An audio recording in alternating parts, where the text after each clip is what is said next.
Hey Dad, this is a new video. Now I'm gonna cook some pork chops, and you know that applesauce episode? It's still applesaucing.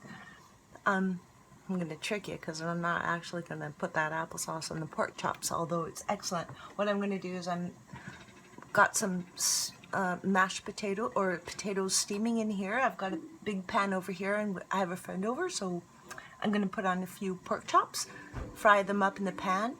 And after I fry them up, I'm gonna see you again. Goodbye.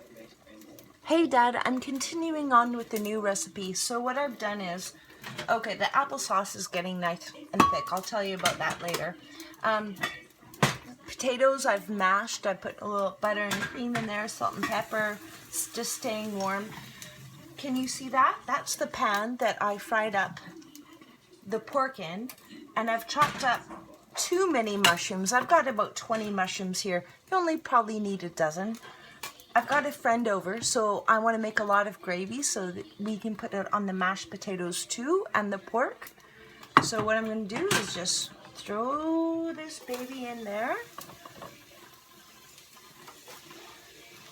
There we go.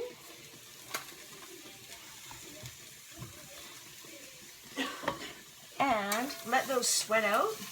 They're gonna, yeah, that applesauce is done. I'm gonna take that's off. And I'm gonna let all those mushrooms suck in all of that good, I should put this over here, all that, those good drippings from the pork chops.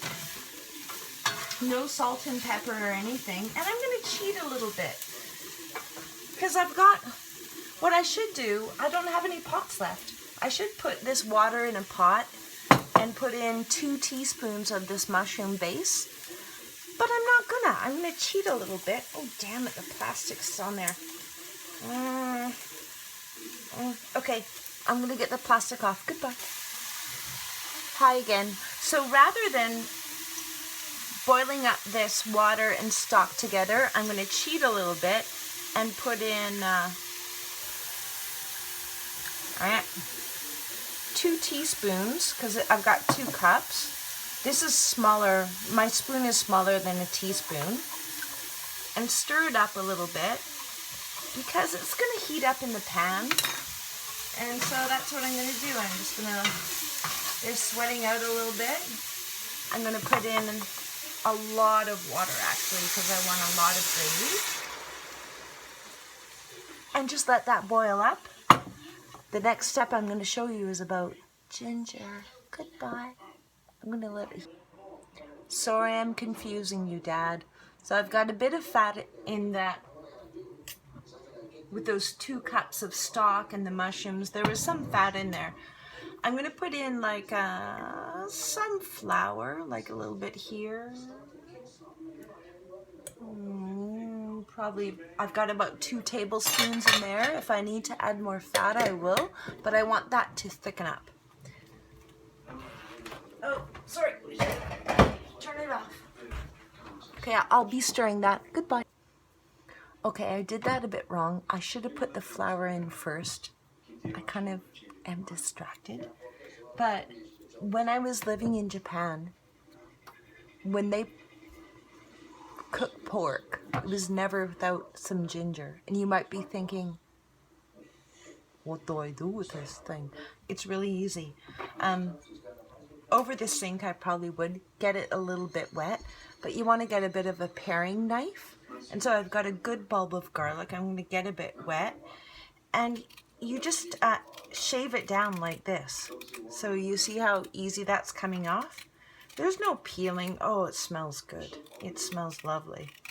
So I'm gonna, oh, and even if you have some peel on, it doesn't matter. It's fiber, it's good for you. So I'm just peeling this off a little bit. Water helps make it clean. It doesn't have to be perfect. But here's another thing I'm gonna give you. This gizmo, which I was shocked when I went into the cafe kitchen, none of the chefs, very experienced chefs, knew what this was. And this is a ginger grater. It's from a Japanese store near my house. And what I'm going to do is this. grate this because ginger can be very fibrous, and if you just cut it and you bite into it, it's unpleasant, but this really makes it separate. So here's what I'm going to do, if you can see what I'm doing. It works pretty fast, but I'm telling you, ginger and pork is my favorite. And ginger is kind of funny too, because sometimes you can get a very strong flavor and sometimes it's less. But I'd probably, maybe a tablespoon in there or so. Just hit it down there. See that? So a little bit of residue is left. But I'm just going to continue to let this flour cook out and thicken. I hope it goes okay. I might add another bit of flour. Oh, we have something bad here. So don't do what I just did. Don't add your flour later. The flour goes right at the beginning before I put in the stock. So my friend's gonna have to eat some lumpy flour. Anyway, you kind of get the idea. I'll see you later. Hi, Dad. What? Hi again, Dad. It's not as lumpy as I thought, but I do like the traditional creamy mushroom sauce. So I'm getting some coffee cream, which is like 18% fat. The half and half is about 10%, but this might be a little bit richer. So I'm gonna put some in there. It's reducing. It's not lumpy actually. It was okay that I added the flour after because I was stirring it a lot. But I've let this reduce so a lot of the liquid is out. There's quite a bit of gravy right there. And I'm just gonna put in some cream. I don't know how much, like a glug. Let's see how this works. Oh yeah. That seems pretty good. And I can let it reduce, cool down, but I'm putting in a bit more and letting it reduce a little bit more. And then pretty soon I'll pour this over the mashed potatoes and pork chops, but I'll see you in about 2 minutes. Bye. Okay, Dad, it's reduced a little bit. Thankfully the lumps aren't there. There's some thickness in that, but we have enough gravy to put on 2 pork chops each and mashed potatoes. So I'll just pour that on. You can check it out. Oh yeah. Lots of sauce there. And I'm gonna put some on the mashed potatoes too. And there's lots of extra sauce too, if anyone wants it. But there we go. Ah, mushroom sauce. Goodbye. Okie dokie. Oh, it's a lot. Oh, that looks amazing. Yeah. Yummy. You don't have to finish it all, but just a little bit of a taste. That looks delicious. The pork chops got cooled down because I was doing the video. Oh, yeah. Hard to get it all done in time, isn't it? Yeah. But there's plenty of gravy left over. I'm just gonna get it in a minute. Oh, I love this show. So Ray's playing comeback Sunday evening and So Canadian. what I like all his girlfriends is an everyday show is like all his true loves. Are you staying with your girlfriend? No. No. You should look at his stuff for that. I got my boss around here. You know it.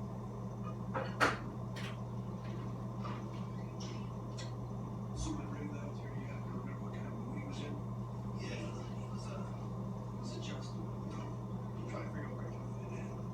No sense of frustration with that. Right? She got really. Yeah, but if you ask me, I think Ray really was suicide. I can tell you that. You're not very much of a whip taking from a train. But you guys do. Did you face it? Friends. Yeah, Ray and Eugene were tight. You think it was a coincidence you losing them both in the same week? Well, at the time, I did think they had some kind of plan. Really? Hi Dad, how are you doing?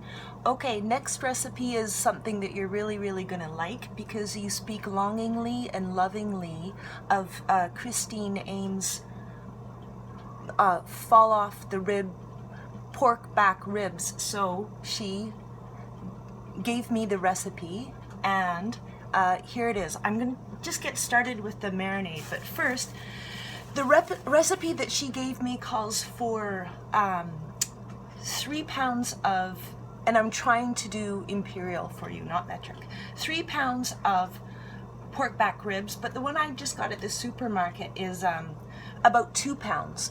So I'll send you her recipe for 3 pounds, but here's the size of your crock pot or slow cooker. Oh, you can't see it. Anyway, it's a bit wide. I think I'm just gonna cut this in half and slow cook them. They need to be slow cooked for 8 hours. At the 4-hour mark, you want to turn them over. But here are your ingredients, and this is for 2 pounds. First of all, you want 2/3 of a cup of ketchup, 2 tablespoons of Worcestershire sauce,